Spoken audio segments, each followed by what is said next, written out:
મારો પરિચય તમને ખબર છે. મારી સાથે મારા બાળપણના બે મિત્રો છે જે અમે સાથે ભણ્યા, સાથે અમારા બાળપણનો ઉછેર થયો. એવા મારા મિત્ર અમારા ભાઈ જયદીપભાઈ પરમાર, અમારા પરમ મિત્ર, જે અમે નાનપણથી મારા અંદાજે 5મું ધોરણથી સાથે ભણીને મોટા થયા છે. હાલની તારીખમાં અમે સાથે છીએ, એનું મને ગર્વ છે. કે અત્યારે જે જયદીપભાઈ જે પોઝિશન ઉપર છે ને અત્યારે અમારી સાથે જે મિત્રતા છે અમારા માટે ગર્વની વાત છે. ને આ મતે જયદીપભાઈ આગળ પ્રગતિ કરતા રહે અમારી દુઆ છે બાપુની. આસિફભાઈ, તમારો પરિચય આપો. મારું નામ ભાઈ છે આસિફ પઠાણ. તમ તારે હું રહું છું પાલીતાણામાં. જયદીપભાઈ બી પેલા પાલીતાણા જ રહેતા હતા, તો સુરત વ્યાઈ ગયા, એના લીધે અમે રોકા પડી ગયા. બાકી જે પાલીતાણા હતા તો મોજ અલગ હતી અમારા માટે. હાલની તારીખમાં હું પાલીતાણા છું ને હું ફોટોગ્રાફીનું કરું છું.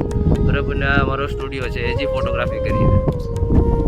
એજી ફોટોગ્રાફીને કામ આપો. લગ્ન પ્રસંગમાં એવા સરસ ફોટા પાડી આપે છે ભાઈ, ગજબના મોમેન્ટ લે છે, ગજબ કેપ્ચર કરે છે. એટલે સાહેબને કામ આપો. આસિફ પઠાણ કેમેરા લવર, એમની યુઝર પ્રોફાઇલ છે. ભાઈ આપનો પરિચય આપો. શોએબભાઈ.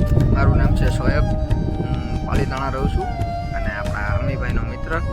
ઝાઝા ટાઈમે મળ્યા, મજા આવી.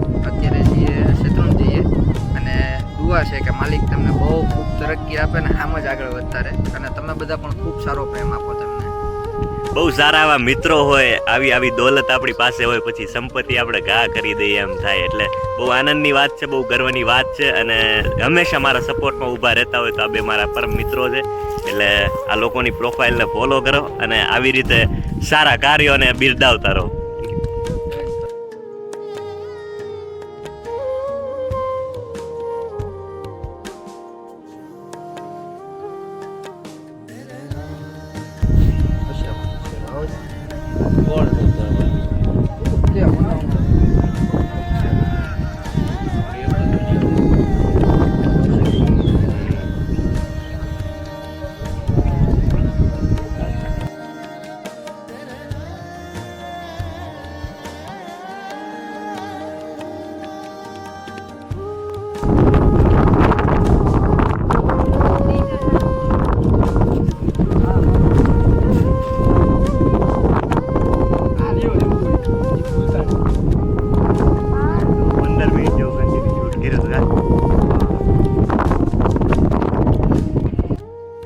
કેમ છો બા?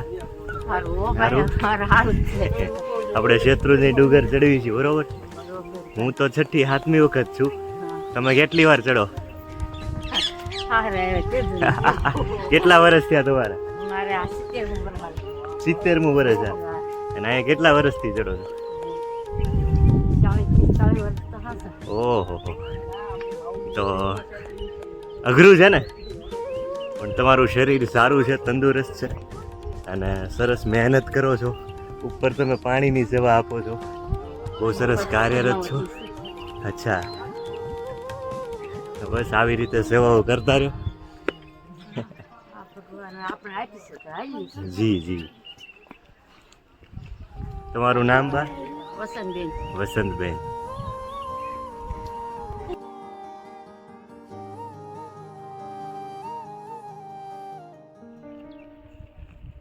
સાહિત્યના આમ જોવા જઈએ, ગુજરાતી સાહિત્ય તો એના બે પ્રકાર પડતા હોય છે. 11મી સદીમાં જ્યારે પ્રથમ ગુજરાતી સાહિત્ય પ્રકાર બહાર આવ્યો, એનું નામ હતું સાહિત્ય પ્રકારનું રાસ.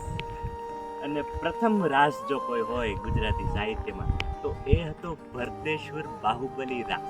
ભરત અને બાહુબલી જે ઋષભદેવના પુત્રો હતા, અને એના વચ્ચે થયેલ સંવાદને એક રાસ સ્વરૂપમાં શાલિભદ્રેશ્વરી જે પ્રથમ જૈન સાહિત્યના ગુજરાતી કવિ એમ હતા. ગુજરાતી ભાષા સાહિત્યના જૈનેતર સાહિત્ય અને જૈન સાહિત્ય, જૈનો દ્વારા જે સાહિત્ય રચાય છે જૈનો દ્વારા, એને કહેવાય છે જૈન સાહિત્ય.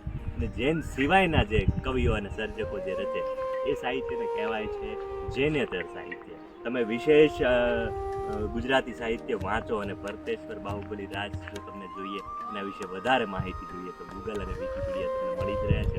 આ તો એક સાહિત્યિક બ્લોગ છે, એટલે મારી ફરજ બને એક સાહિત્યકાર તરીકે તમને ગુજરાતી ભાષા વિશે તમને જ્ઞાન હોવું જોઈએ. ગુજરાતી ભાષાના જેટલા સાહિત્ય પ્રકાર છે એના વિશે જ્ઞાન હોવું જોઈએ. એટલે આ જૈન સાહિત્ય અને જૈનો દ્વારા જે આ પર્વત છે જેનું મહત્ત્વ છે કે શત્રુંજય પર્વત જે જૈન લોકોને આની વિશેષતા આદિનાથ સાથે સંકળાયેલી છે, આપણા વારસો છે. એટલે મને એ રાસ યાદ આવ્યો એટલે સાહિત્ય પ્રકારથી રજૂ કર્યો. એટલે ખાસ જૈનોની બહુ મહત્ત્વ છે ગુજરાતી ભાષા પ્રત્યે.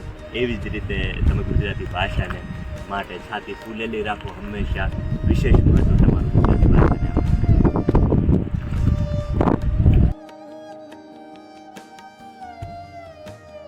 આપણે વાત કરી ગુજરાતી સાહિત્યના મુખ્ય પ્રકાર રાસની.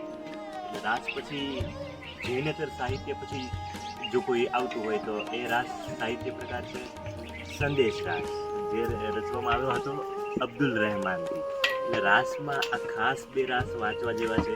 ગુજરાતી સાહિત્યકાર તરીકે મારી ફરજ બને તમને જણાવવાની ફરી કહું છું. અને તમારે ગુજરાતી ભાષાને જો મહત્ત્વ આપવું હોય તો ખાસ આ પ્રથમ સાહિત્ય પ્રકાર વાંચજો.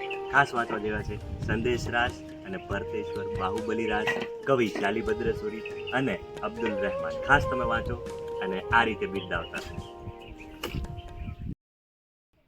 અમી અમી